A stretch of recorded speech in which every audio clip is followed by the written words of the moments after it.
Praise the Lord. Isang magandang umaga po sa mga anak ng Diyos. Good morning, Philippines. This is Breakfast with the Lord at ito po ang inyong lingkod, Pastor Fred Reyes.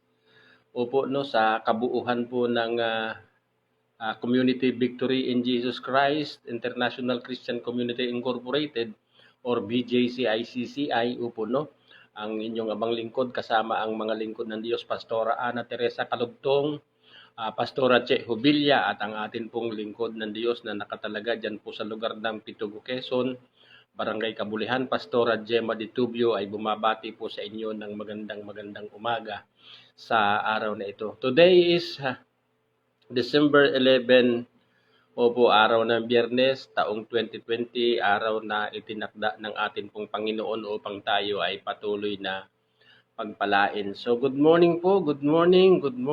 Opo, no, gising na ba kayo? Opo, no. Tayo po ay mambulahaw. Opo, late tayo ng 2 minutes. Opo, hindi ko po napansin yung oras. Opo, no. So pagpasensyahan na po, no. So ganun pa man. Opo, no, tayo po ay patuloy na magpupuri, tayo ay patuloy na magdidiwang sa Panginoon sapagkat ito yung araw na kanyang nilikha para po sa bawat isa sa atin. So, magandang umaga po. Minsan pa, ang inyong abang lingkod ay nagpapaalaala doon po sa ating programa. Atin po itong i-share, atin po itong i-post sa atin pong mga kaibigan.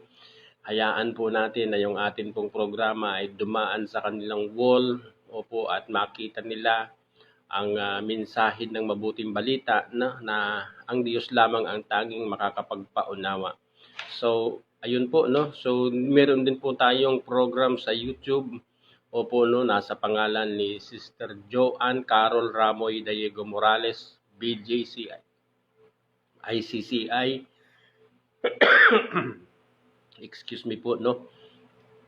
Opo, no? Atin po itong i-like, opo, no? I-share, and then of course, atin po itong i-subscribe. Opo, no? So, ayun po, no? So, purihin po ang atin pong Panginoon. Purihin po ang Diyos na makapangyarihan. Praise the name of the Lord. And then, the second one is, yun pong ating prayer life. Opo, no? Huwag nating kalimutan ang pananalangin. Panalangin patuloy kami na mga lingkod ng Diyos. Opo, no? Ipanalangin ang atin pong bansang Pilipinas. Ipanalangin po yung lahat ng mga dapat ipanalangin. Yun pong mga nasa medical communities, yun pong mga frontliners, opo, no, yung mga lingkod ng Diyos na sa kabila ng pandemya ay patuloy na nagpapagamit sa Panginoon upang patuloy na ipamahagi ang mensahe ng mabuting balita na siyang kapangyarihan ng Diyos. So purihin po ang Panginoon, purihin po ang Diyos na makapangyarihan. Opo, no? Sa umagang ito, ang atin pong tatalakayin ay nasa sa aklat ng Mateo chapter 18 verse 21.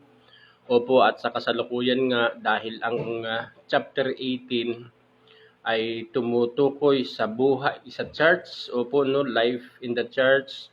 Opo, no, we tackle about the mark of the church. Opo, no, the converted people.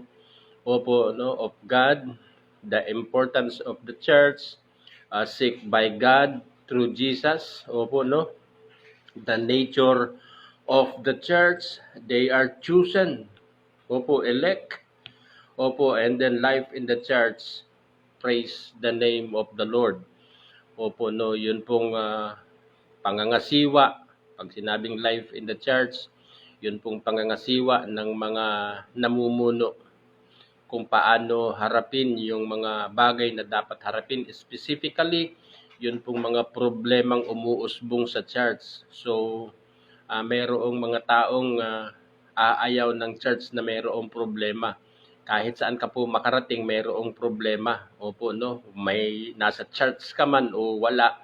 Opo, no? Mayroong tinatawag na problemang po pwedeng bumangon. Opo, no? So, ang solusyon po dito ay harapin sapagkat kapag hindi po yan haharapin, ito ay mababagoong. So, ang papel po ng mga lingkod ng Diyos sa church ay Opo, no, tantyahin kung alin ang tama at mali, magdisiplina kung kinakailangang magdisiplina. Pagdating sa aspeto po ng pagdidisiplina, ang pagdidisiplina po ay hindi hindi po yan parusa, yan po ay pagdideklara ng pag-ibig ng Diyos. Sabi nga ng banal na kasulatan, sino ba ang dinidisiplina? Hindi ba yung mga anak? Kapag hindi ka dinidisiplina, baka hindi ka anak, sabi ng Book of Hebrew. Opo, no? So, ito po yung kabuuhan ng chapter 18. Opo, this morning, mayroon tayong magandang tatalakayin sapagkat ito'y isang uri din ng instruction mula sa ating Panginoon. Opo, na napakahalaga na mai-apply sa buhay ng bawat individual. Pero the question is how? Papaano? Kaya nga po, sa umagang ito, but before we start, opo, no, let us greet everyone. Of course, good morning kay Sister Ellie Forbes, opo, no, ng Unisan, Quezon. Praise the name of the Lord. Opo, no, kay Sister Veneranda Castillo, good morning. Galing pa po ng abong ito. San Juan, Batangas. Opo, no. Good morning kay Brother Lito Mulano. Opo, no, kay Sister Marivic Ratilla Kapuyan, kay Sister Dolores Arlanza o Sister Oyes. Opo, no, good morning. Praise the name of the Lord. Kay Sister Minay, opo, no, ng Apalit, Pampanga. Kay Ate Josie Rivo, kay Franz Margalio, opo, no, at marami pa. Opo, no, good morning, good morning. So, ayan po, no. So, tayo po ay dumako sa prayer at minsan pa idulog natin sa Panginoon ang umagang ito. Hingin po natin yung sitwasyon na tayo ay kanyang mapangunahan. Opo, no. Ama, sa pangalan ni Jesus, sa umagang ito kami po ay nagpapasalamat sa napakagandang pribilehiyo na patuloy niyo pong ipinapagkaloob sa amin. Opo, no, ikaw po ang nagbibigay ng unawa patungkol sa kung ano ang bagay na dapat naming makita sa mabuting balita.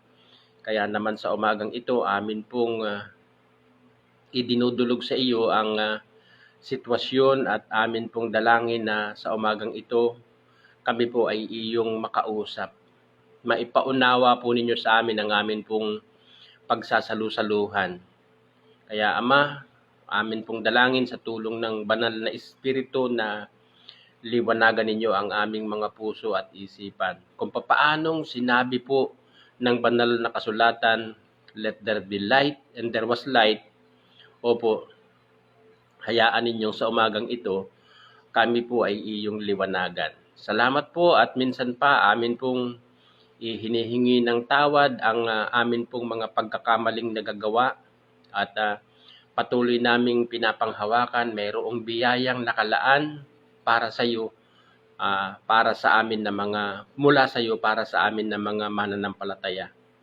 Kaya Panginoon, thank you. Sa iyo namin ipinapagkatiwala ang umagang ito. Samahan mo kami, tulungan mo kami, biyayaan mo kami sa pangalan ni Jesus na aming Panginoon. Ito po ang aming dalangin. Amen. So praise the Lord. Opo, no, good morning sa lahat. Opo, no, good morning sa mga mananampalataya. Opo, no, na ang kalakasan ay matatagpuan lamang sa mabuting balita. So, let us open our Bible in the book of Matthew chapter 18 verse 21 up to following verses. Opo, no, so ayan po. Then came Peter to him and said to him, how oft shall my brother sin against me and I forgive him? Till 7 times? Jesus said unto him, I say not unto thee until 7 times, but until 70 times 7. Therefore, the kingdom of heaven like unto a certain king which would take account of his servants. And when he had begun to reckon, one was brought unto him which owed him 10,000 talents. But for as much as he had not to pay, his Lord commanded him to be sold, and his wife and the children and all that he had, and payment to be made. The servant therefore fell down and worshipped him, saying, Lord, have patience with me, and I will pay thee all. Then the Lord of that servant was moved with compassion, and loosed him, and forgave him the debt. But the same servant went out and found one of his fellow servants, which owed him 100 pence, and he laid hand on him, and took him by the throat, saying, Pay me that thou owest. And his fellow servant fell down at his feet and besought him, saying, Have patience with me, and I will pay thee all. And he would not, but went and cast him into prison till he should pay the debt. So when the fellow servants saw what was done, they were very sorry, and came and told unto their Lord all that was done. Then his Lord, after that he had called him, said unto him, O thou wicked servant, I forgive thee all that debt, because thou desirest me. Shouldest not thou also have that compassion on my fellow servant, even as I had pity on thee? And his Lord was wroth, and delivered him to the tormentors till he should pay all that was due unto him. So likewise shall my heavenly Father do also unto you, if ye from your heart forgive not, and every one of his brother their trespasses. My brethren, this is the word of the Lord, and let his word be magnified in our midst this morning. Opo, no, sa umagang ito, ang atin pong pag-uusapan ay patungkol sa tinatawag na pagpapatawad. Opo, ang pagpapatawad ay isang uri ng napaka-normal na issue sa church.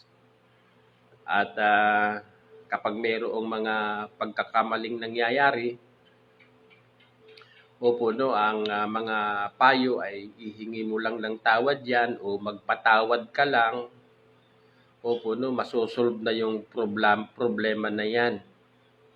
But actually, talking about paghingi ng tawad, opo, no, nais ko pong maiparating sa lahat ng mga mananampalataya na ang pagpapatawad ay isang uri ng tinatawag na biyaya na nagmumula sa atin pong Panginoon. Opo, no, yung katagang apiaime. Opo, yan po yung wikang Griego sa katagang pagpapatawad. Ang ibig sabihin po niyan ay to forget everything. Opo, no? To leave everything. Opo, no? So, kapag mayroong taong nakagawa ng pagkakamali sa iyo, pag sinabing pagpapatawad, kalimutan mong lahat yung nagawang pagkakamali. That's the meaning of it. Opo, no? So, aminin po natin, yung normal na nangyayari sa church, pag sinabing pagpapatawad, ang madalas mong maririnig sa mga nagpapatawad ay, pinatawad ko na, huwag ko lang munang makita. Opo, no? Minsan mayroong pinapanood na programa sa YouTube ang aking mahal na asawa, at ang issue ay patungkol sa pagpapatawad. Opo, no, ang sabi ng nagpapatawad, pinatawad ko na pero ayaw namin siyang makasama, ayaw namin siyang makapiling pang muli. Opo, no? Praise the name of the Lord. Opo, no? So, ang sabi ng namamagitan, ayun naman pala, pinatawad ka na, pero huwag ka na lang babalik sa kanila. Opo, no? Ang ibig sabihin po noon ay taglay-taglay pa rin hanggang sa kasalukuyan ang sama ng loob sa kanilang mga puso. So, ibig sabihin, yung tinatawag na pagpapatawad ay hindi pa rin talaga totally na ibibigay. Ano ang kadahilanan? Sapagkat ang pagpapatawad po ay isang uri ng bagay na ang Diyos ang nagbibigay sa tao ng kakayanan upang ito ay mai-apply sa kanyang buhay. Opo, no?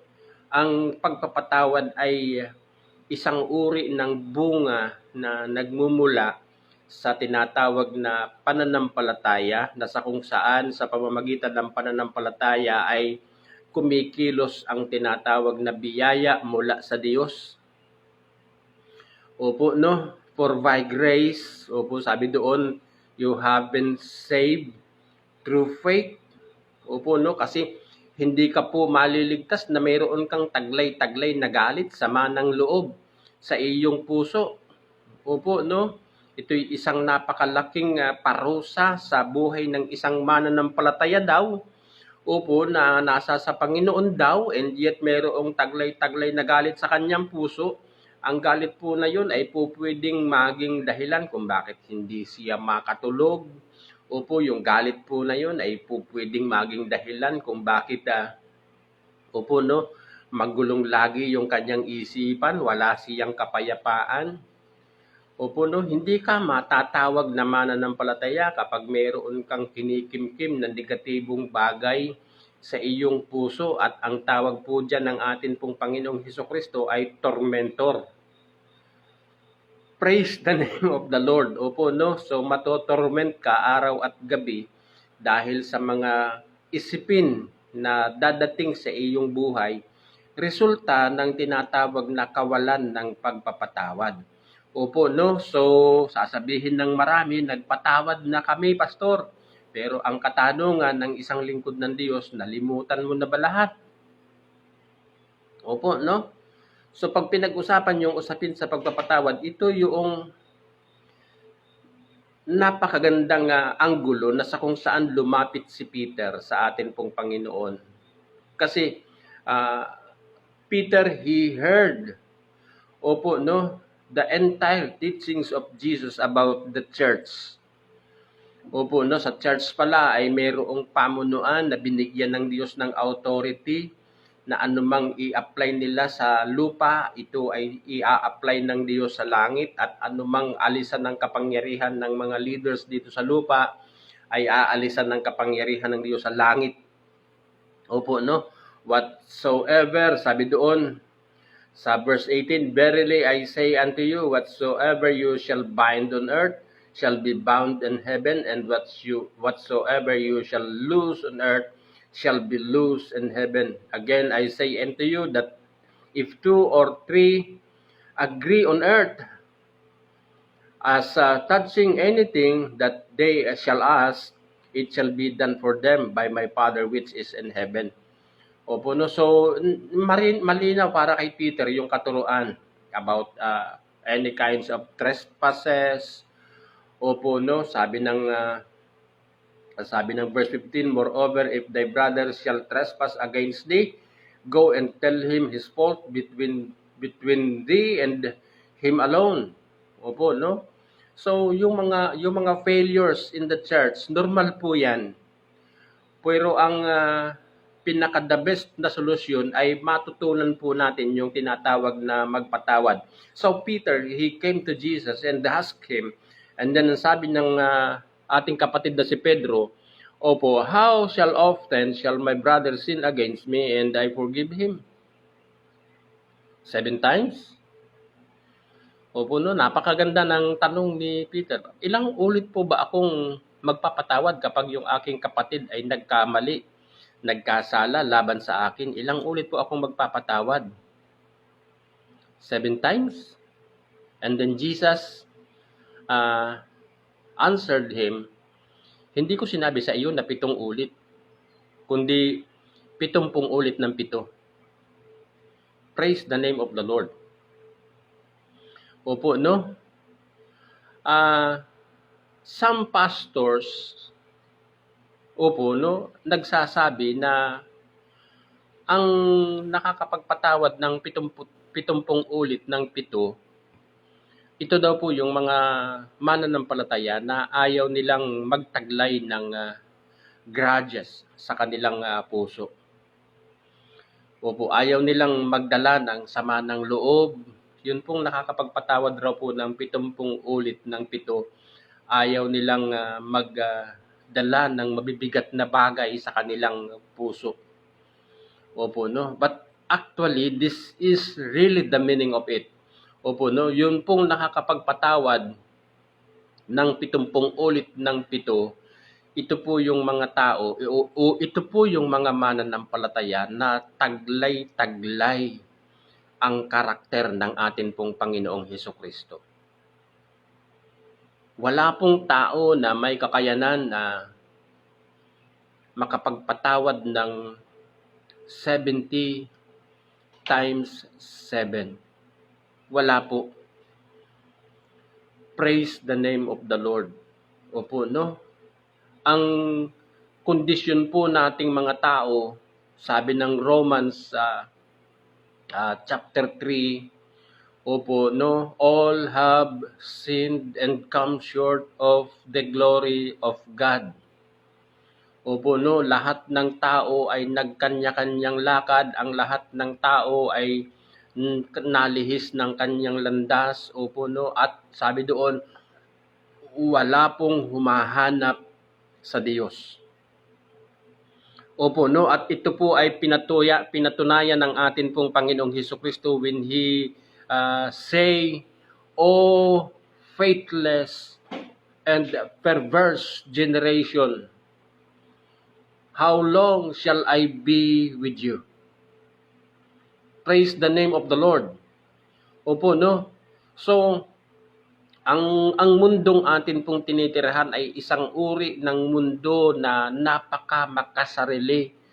Ang mundo na atin pong tinitirahan sa kasalukuyan ay mundo na ayaw magpapakorek, ayaw magpapaturo sa atin pong Panginoon, maliban sa mga mananampalataya na nasa sa church. Opo, no? So, when Jesus tell about 70, forgiving someone 70 times 7. Opo, no? Jesus is talking about His character. Opo, no? Ang sabi ng atin pong Panginoong Hesukristo sa mga naunang talata, unless you be converted. Opo, no? Or except you be converted. Hindi ka makakapasok sa kaharian ng Diyos o hindi ka mapaghaharian ng Diyos. Praise the name of the Lord. So conversion is very important. Opo, no, hindi magagawa ng isang mananampalataya na siya ay makapagpatawad maliban lamang na siya ay na-convert. Opo, no? From paganism into Christianity. Opo, no? Praise the name of the Lord. From atheists to become followers of Christ. Sabi nga ng banal na kasulatan, if anyone is in Christ, he is a new creation. All things have passed away, and behold, all things are now becomes new. Opo, no? Talking about forgiving someone, we need the very grace of God. Opo, no? This is the very important message that we must know. Opo, no? Kapag ikaw ay na-offend ng isang kapwa mo mananampalataya at ikaw ay nagtaglay ng sama ng loob sa iyong puso, huwag ka munang pumunta sa kapwa mo mananampalataya. Pumunta ka muna sa ating Panginoong Hesukristo at humingi ka sa Kanya ng kakayanan, opo, na makapagpatawad o mapatawad ang kapwa mo mananampalataya na naka-offend sa iyo. Opo, no? Let the character of Jesus dwells in you. Praise the name of the Lord. Opo, no? Let this attitude be with you. Opo, no? Sabi ng Philippians chapter 2 verse 5. Opo, no? Let this mind be with you, which was also in Christ Jesus. Opo, no? Magkaroon kayo ng kaisipan na katulad ng kaisipan. Meron ang atin pong Panginoong Hesukristo na bagamat siya'y Diyos, hindi siya nagpilit manatiling kapantay ng Diyos, bagkus iniwan niya ang katangian ng pagiging Diyos at namuhay bilang isang alipin. Sa kanyang pagiging alipin, natutunan niyang maging masunurin hanggang kamatayan, maging ito may kamatayan sa krus. At nung ang atin pong Panginoong Hesukristo ay naandun nga at nakabayubay sa krus ng Kalbaryo, habang hindi pa siya nalalagutan ng hininga, isang napakagandang panalangin ang kanyang iniwan sa ating alaala na binanggit niya sa Ama, Father, forgive them, for they do not know what are they doing. For they do not know what are they doing. Alam po ba ninyo kung bakit nahihirapan ang bawat mananampalataya na maranasan ang pagkilos ng biyaya ng Diyos sa kanilang buhay upang sila ay makapagpatawad? Alam po ba ninyo kung ano ang kadahilanan? Sapagkat ipinipilit nilang itanim sa kanilang isipan na ang naka-offend sa kanila ay isang mananampalataya. Opo, no, hindi ko po sinabing i-judge natin ang kapwa natin mananampalataya at sabihin natin na sila'y pagano. Wala po akong binabanggit na ganoong uri ng instruksyon. Ang nais ko lang sabihin, ang Diyos ang nakakaunawa at nakakakilala kung ang lahat ng taong nakakasalamuha mo sa church ay mananampalataya. Ang Diyos ang nakakasukat nito. Opo, no? At kapag mayroong mga anomalyang nangyayari, we offend someone o someone offended you, opo, no? Praise the name of the Lord. Ang katotohanan ay nagpapakita na kailangan po natin ang biyaya ng atin pong Panginoong Hesukristo. Praise the name of the Lord. Opo, no? Kaya nga, ang kasalanan ay isang uri ng bagay na masalimuot sa isipan at puso ng isang tao. Ito'y may daladalang kabigatan. Opo, no? Ito'y may dalang tinik na titimo sa atin pong mga puso every time we commit sin. Opo, no? Kaya nga, nagbigay ng ilustrasyon dito ang atin pong Panginoong Hesukristo na kapag ikaw ay naka-offend, kailangan mong magpatawad. At kapag ikaw ay, kailangan mong humingi ng tawad, at kapag ikaw ay pinatawad, kailangan mo ring magpatawad. Kasi hindi lamang ikaw ang makaka-offend, kundi maging ikaw ma-offend sa bawat kapwa mo mananampalataya. So, if you are a true believer, you are always willing to forgive. Hallelujah! Opo, no? Bakit? Kasi kung hindi ka magpapatawad, hindi ka rin patatawarin ng ating Amang nasa langit. That's why we need God's grace. Hallelujah! Kailangan natin na taglayin sa atin pong buhay ang katangian na meron ang atin pong Panginoong Hesukristo. Opo, no? Ito po yung binabanggit ng banal na kasulatan. Opo, no? If we go in the book of Ephesians chapter 1, opo, no? Are we believers? Are we chosen by God? Are we the people who elect by God? Opo, no? Choose by God before the foundation of the world? We need to see this. Opo, no? I would like to read before you, beginning from verse 3, Ephesians chapter 1. Opo, no?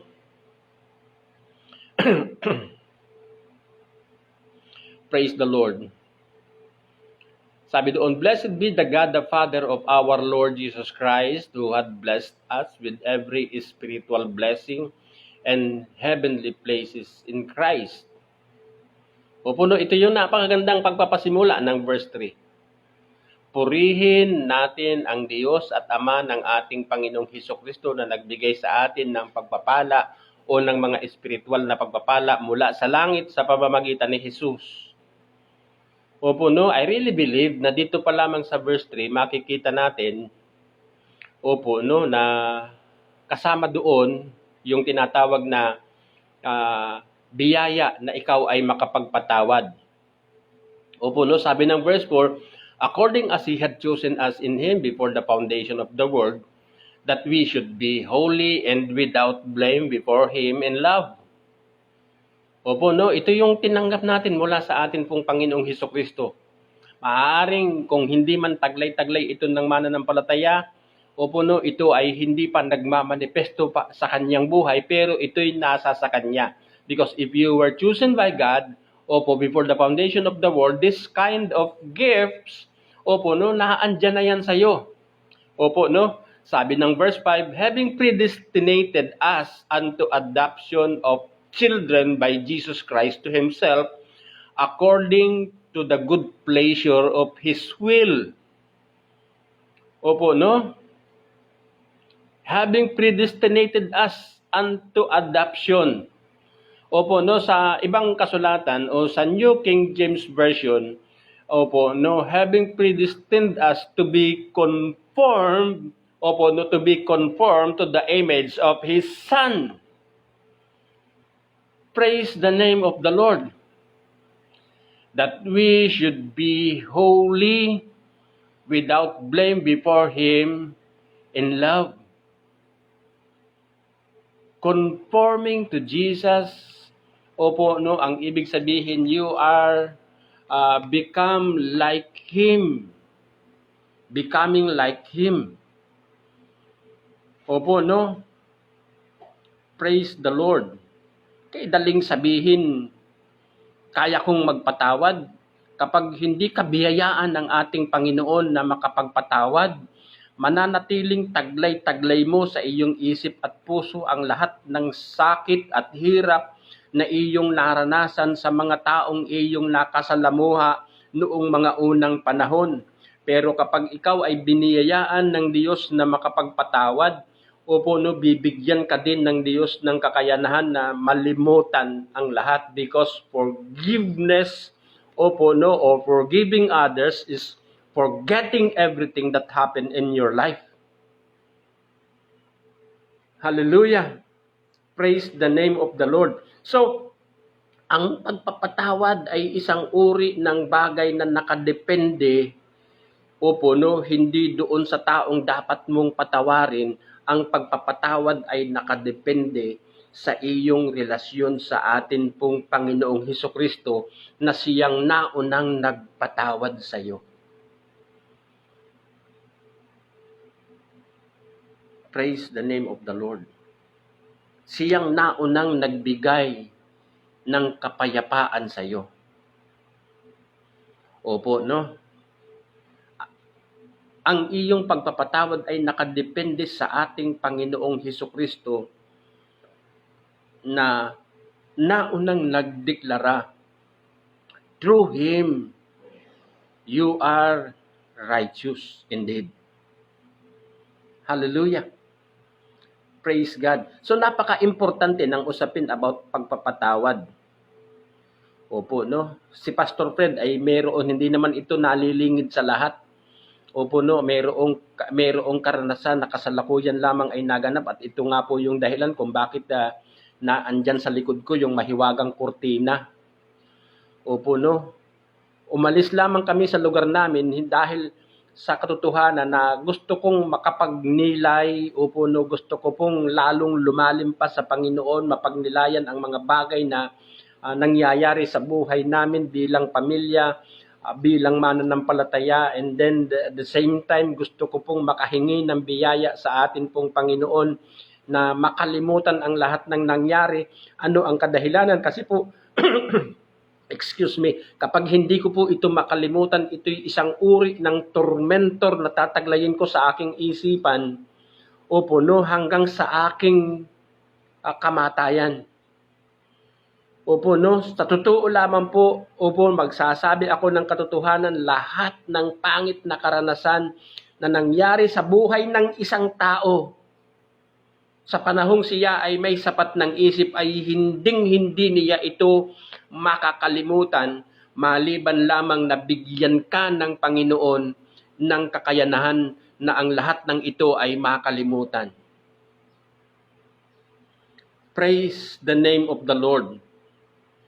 Opo, no? So, ang pagpapatawad ay isang uri ng bagay na sa kung saan ay magtuturo sa isang mananampalataya para lalo pang lumapit sa Diyos. Praise the name of the Lord. So good morning po. Good morning sa inyong lahat. Opo, no, yung patuloy na bumabati ng magandang umaga. Opo, no, habang ako ay nasa mood ng preaching, magandang umaga po sa inyo. Opo, no. So napaka-importante ng tinatawag na pagpapatawad. Opo, no, ang sagot ng atin pong Panginoong Hesukristo, how many times kang magpapatawad? 70 times 7. Opo, ano ang ibig sabihin? Kailangan mo ang aking karakter. Yan po ang ibig sabihin ng ating Panginoong Hesukristo. Kailangan mo ang aking katangian. Opo, no? Praise the name of the Lord. At hindi naman po maiikaila na tinaglay ito nila Apostol Pedro. Tinaglay ito nila Pablo. Yung karakter ng atin pong Panginoong Hesukristo. Tinaglay ito ni Stephen. Opo, no? Habang siya'y binabato, siya'y nakatingala sa langit at sinabi niya, nakikita ko ang anak ng tao nasa kanan ng trono ng Diyos. Opo, no? Hindi niya alintana ang mga pagbato sa kanya na siyang magdadala sa kanya sa tinatawag na kamatayan, kundi ang nakikita niya ay ang ating Panginoong Hesukristo na nagbibigay sa kanya ng kalakasan para harapin ang lahat ng uri ng bagay na kanyang nararanasan sa buhay. That's why forgiving someone, opo, no? Opo, no, ito'y isang uri ng biyaya na ibibigay sa atin po ng atin pong Panginoon. Opo, no, meron po bang mga taong naka-offend sa inyo? Meron po bang mga taong hanggang ngayon ay nagsisilbing dahilan kung bakit meron kayong tormentor? Opo, no? Nagpapagulo ng ating mga isipan. There is only one solution. Opo, lumapit tayo sa atin pong Panginoon.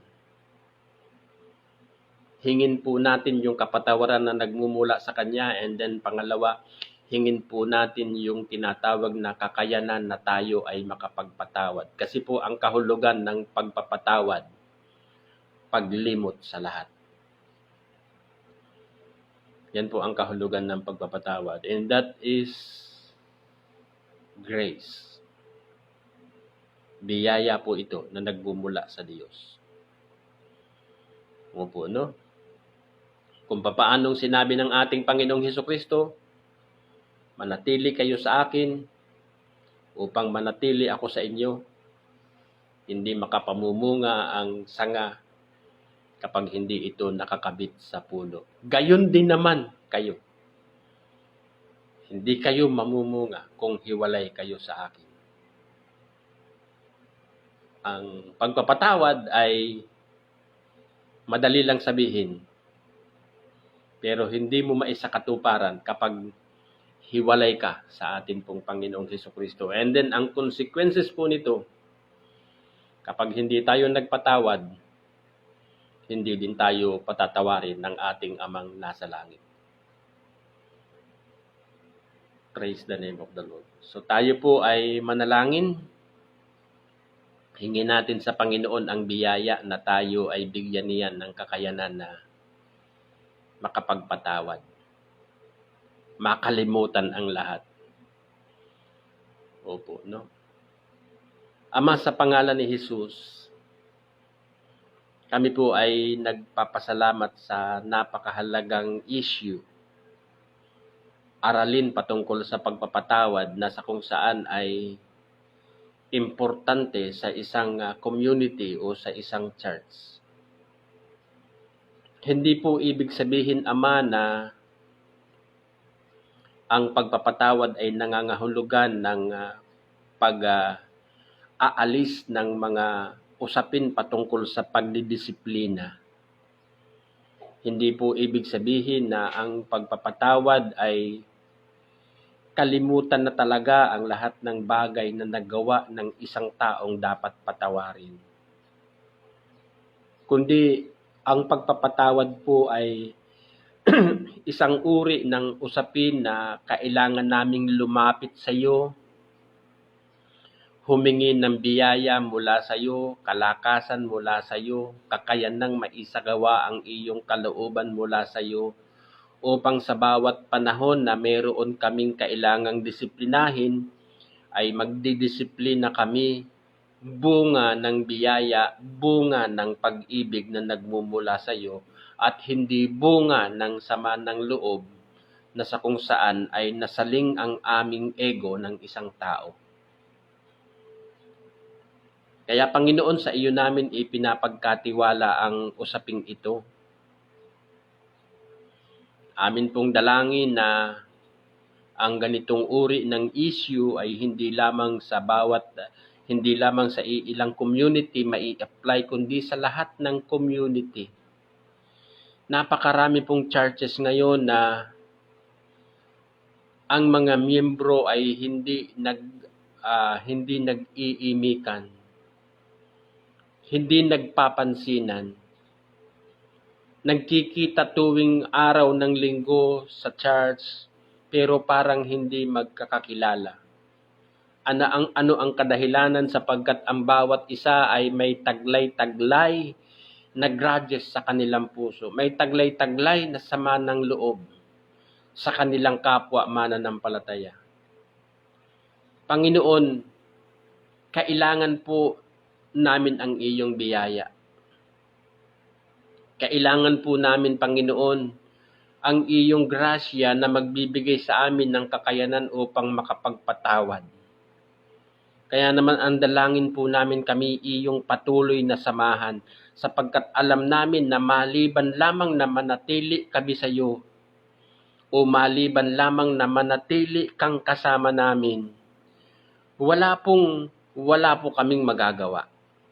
Kaya Panginoon, sa umagang ito, we are praying in the name of Jesus, and we submit to you ourselves, and we allow you, Father, to search our heart. Kapag mayroon ka pong makikitang nakatanim dyan na sama ng loob, galit, puot, amin pong dalangin, Ama, na by the power of the Holy Spirit, ito po ay iyong alisin, bunutin. We are willing to do something that is good in your sight, pero hindi po namin magawa. Kaya umaamin kami na kami po ay nangangailangan ng tulong mula sa iyo. Samahan mo kami, Ama, biyayaan mo po kami, gawin mo kaming tunay na tagasunod sa amin pong Panginoong Hesukristo. Make us real followers of Christ. So Father God, thank you. And then this morning, patuloy naming idinudulog sa iyo ang buhay ng mga mananampalatayang ito na sa kung saan ay iyong tinawag sa kapanahunan upang patuloy na maranasan na mapakinggan ang mensahe ng mabuting balita. So Father God, we are praying for Ate Meli Mateo Ballester, Sister Merlin Vergara, Sister Marilyn Ferilla. We are praying for Kuya Rick Marsan and Sister Helen Marsan. The entire Marsan family, we are praying. Ganon din po kila Brother Michael and Sister Lynette Imperial Malabad, kila Nanay Lucy and Tatay Hunyong Malabad, kila Brother Dondon Malabad and family. Ganon din po kila Brother Romnick and Sister Kat Valerio, sila Kuya Victor Condes Giriba, Sister Love Garcia Domingo, Sister Monica Garcia Domingo. We are praying for them. Even kila Sister Franz Margalio, Fumika and Nosumi Matsusaki Margalio, kila Manay Salve, kila Cheryl, kila Faye, kila Jo Marie, kila Jonathan, kila Freshalin, sa pamilya ni Sister Aiko Shin at ganun din po sila Sister Angie De Vera and family. We are praying also kila Sister Leia Limit Paktoranan, sila Ate Nieves Limit.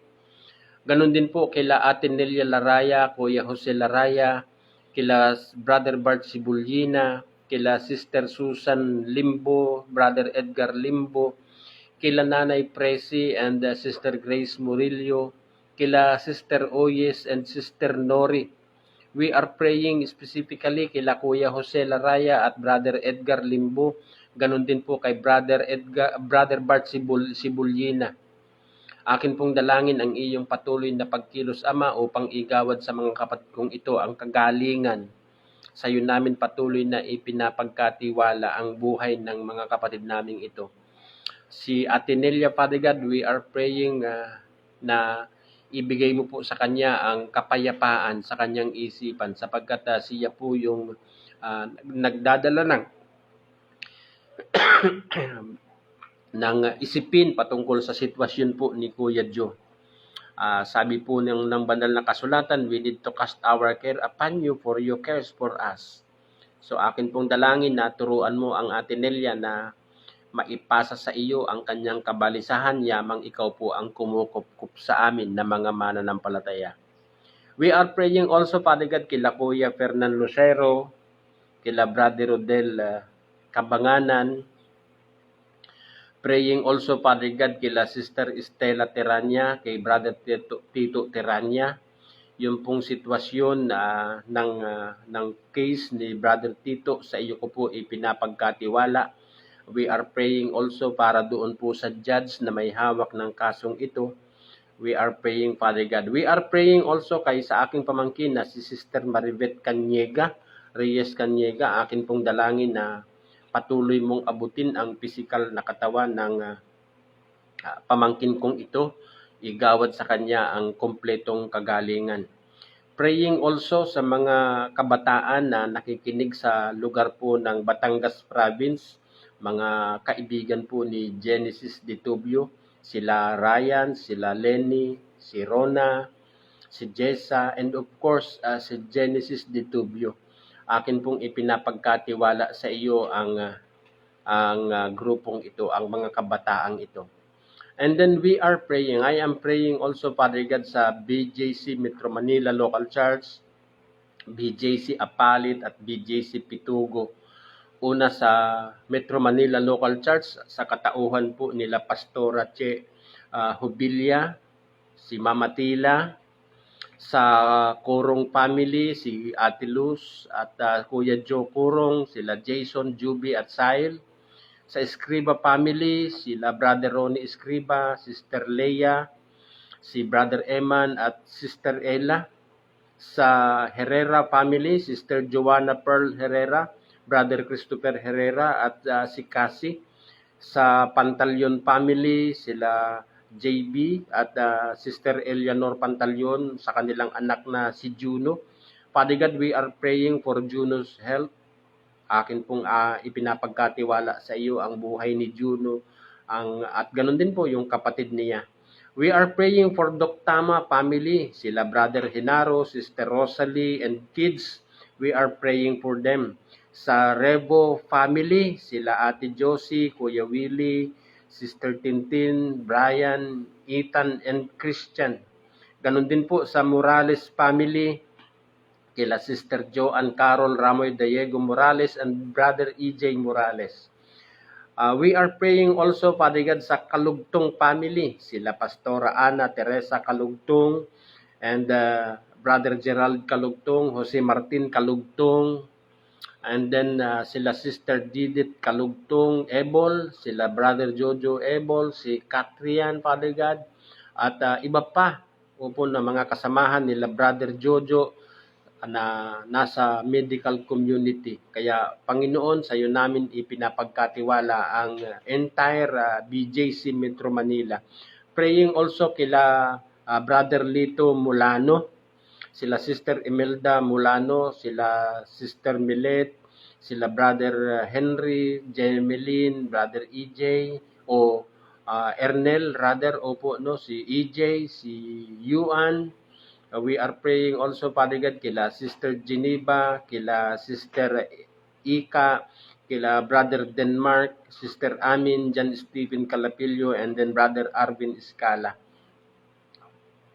Father God, we are praying also sa Moral family, sa buhay ni Ate During, Monique, at ni Chris, sa kanilang mga anak na sila Iya, Kirstine, and Khalil.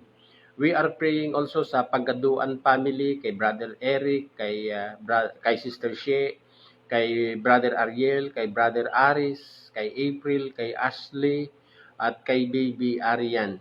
So, Father God, sa iyo namin ipinapagkatiwala the entire BJC Metro Manila. And now we are praying for BJC Apalit sa pangunguna po nila Ate Ellen Vergara, Kuya Rolly Vergara, kila Sister Filomena Morales. We are praying for Sister Itang, Sister Edwina, Sister Nati, Sister Cecil, Sister Maricel, Sister Luz, maging sila Brother Lito, Kuya Felix, Tatang Emo, sila Brother Fred, sila Brother Andy, the rest there in Apalit. And we are praying also for Kuya Rolly's health, Father God, in the name of Jesus. Let there be healing, Father God, for Kuya Rolly. Praying also, Father God, sa BJC Pitugo Local Church, sa pangunguna po nila Pastora Gemma, Brother Loling, Sister Karen, Brother Embet, Brother Danny, Brother Bigel, Sister Malu, Brother Anting, Sister Mini, Sister Ellie Gliani, and Sister Ellie Forbes, ganun din po kay Sister Delia, maging kay Sister Mercy at Brother Carling, kay Brother Dario at kay Sister Nena, the entire BJC Pitugo Local Church, praying also kay Sister Chari at Brother Kaloy, sa kanilang mga anak. We are praying, Father God. Sa iyo namin ipinapagkatiwala ang kabuuhan po ng BJC ICCI family. And then, para po sa mga Bible studies, we are praying for Magnificent Jesus Church sa pangunguna po ni Pastor Arman de la Peña at Sister Glo de la Peña. Ang DBS Bible Study Live sa Zoom na pinangungunahan po ni Pastora Cora Vasquez, kasama sila Sister Mari Gonzano, Sister Mary Ann, Sister Maribeth Rosales at iba pa. Opo, no, na nakakasama nila Pastora Cora sa DBS Bible Study na ito. Ikaw po ang Diyos na patuloy na sumama sa kanila at yun pong kanilang ini-expose sa kanilang Bible study. Ikaw po ang patuloy na magpaunawa nito sa mga mananampalataya. Ang community ng Si Jesus ang Pag-asa sa pangunguna po ni Pastor Ed Resuello at Ate Prime Resuello, patuloy mo po silang samahan. And then of course, ang Jesus Christ, True God and Eternal Life Church sa pangunguna po ni Pastor Lalay Bandoy, Sister April Limbo, and Sister Geneva Nicolas. Praying also, Father God, sa GCL Church sa pangunguna po ni Sister Elma Gutierrez, together with Sister Veneranda Castillo, Sintino. And then we are praying para po sa pamangkin ni Sister Veneranda, si Jubilin Castillo. Akin pong idinideklara ang iyong pagkilos at igawad ang kagalingan, Ama, sa pangalan ni Jesus. Father God, thank you for being so good and so nice to each one of us. Sa iyo namin ipinapagkatiwala ang lahat. At kung papaanong kami nga po ay iyong pinatawad, akin pong dalangin, turuan mo po kaming magpatawad. Bigyan ninyo kaming kakayanan upang kami po ay makapagpatawad. Hayaan mong maging kalarawan kami ng amin pong Panginoong Hesukristo, lalo na po sa aspeto ng pagpapatawad. Sa iyo namin ipinapagkatiwala ang lahat, Ama. Mapapurihan ka po, O Diyos. Sa pangalan ni Jesus, ito po ang aming dalangin. Amen. Praise the Lord. Opo, no? So, glory to God, glory to Christ Jesus. Opo, no? So, purihin po ang ating Panginoon, purihin po ang Diyos na makapangyarihan. Minsan pa, yun pong ating panawagan, opo, no, yung ating program, opo, every morning and every Sunday and Wednesday, 8 o'clock in the evening, opo, no, atin po itong patuloy na tangkilikin, opo, yung ating YouTube channel, opo, no, i-hit po natin, i-like po natin, i-share po natin, and then, of course, atin po itong i-subscribe, opo, no, praise the name of the Lord. So yun lamang po at maraming salamat sa mga nanood sa umagang ito. Purihin po ang Diyos sa inyong buhay. Good morning kay Brother Lito Mulano. Maraming salamat bro. Kay Sister Veneranda Castillo, maraming salamat. Kay Franz, maraming salamat. Kay Ate Luz, kay Sister Susan Limbo, opo, kay Ate Millie Mateo Balister, sa aking anak na si Myla, good morning. Opo, no, kay Pastor Ed Resuelio, opo, no, pasensya ka na bro, pastor talaga eh. Opo, no, kay Sister Merlin Vergara, opo, no, good morning po, no. Kay Sister Leia Limit, magandang umaga. Kay Sister Ellie Forbes, good morning po. Kay Sister Filomena Morales, magandang umaga po, no.